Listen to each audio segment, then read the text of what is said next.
Okay guys, today we're going to be making this Harry Potter spell effect. As you guys saw in my VFX test, a lot of people were asking for it, so I decided to make it. Okay, so let's get started right away. What we need is just blank footage of you goofing around with a wand looking like an idiot. Drop it into a new composition, and it's boring. You just look like an idiot.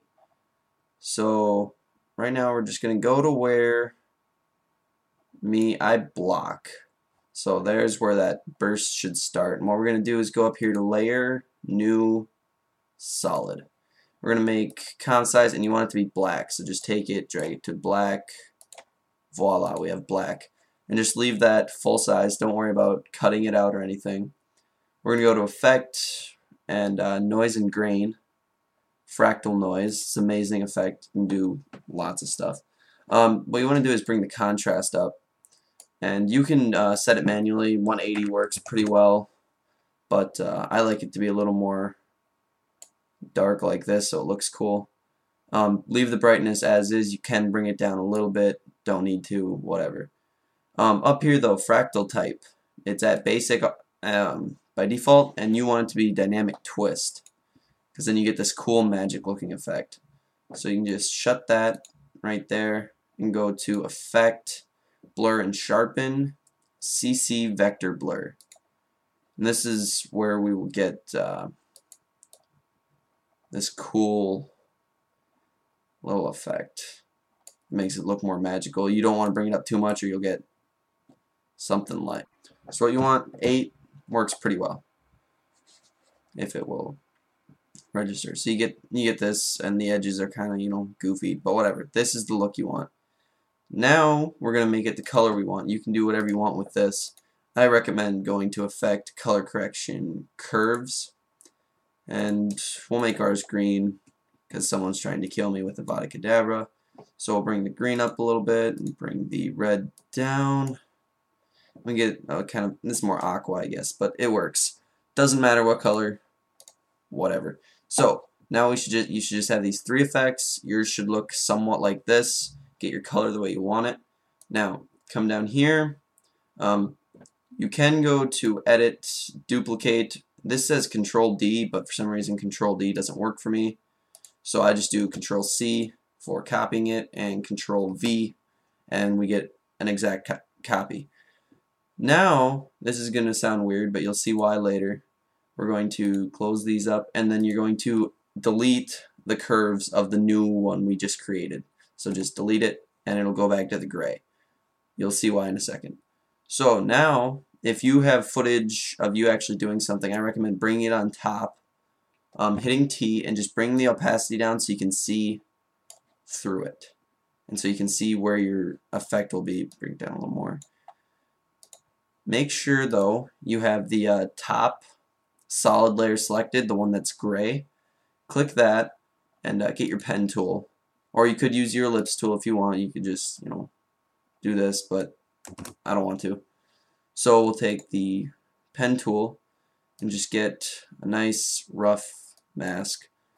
I like clicking and dragging so that you don't just get straight lines.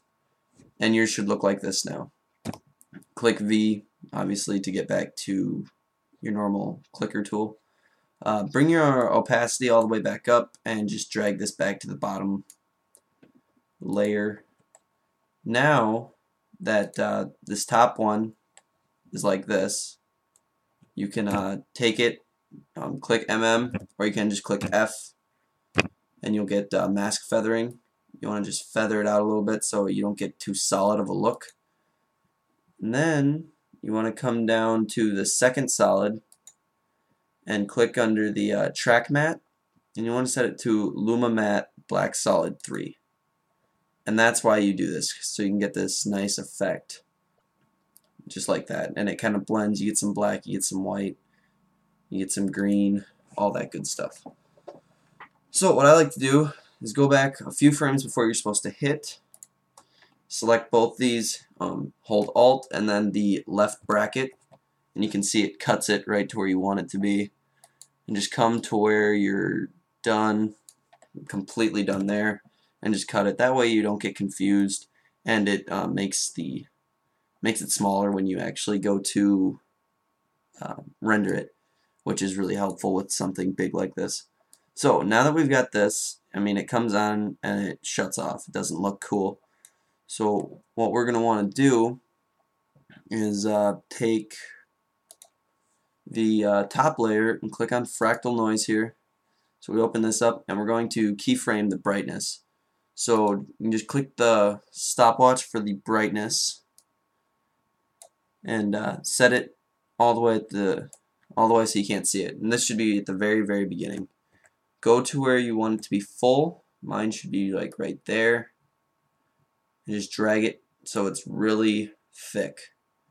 And then just go a little, maybe 3 or 4 frames forward and have it come all the way down. And there you go. You get this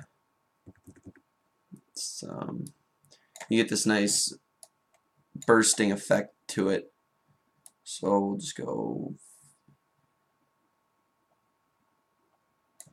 Let's ram it here. Ram preview. There you go. Looks decent. So now what we're gonna do. This is more optional than anything.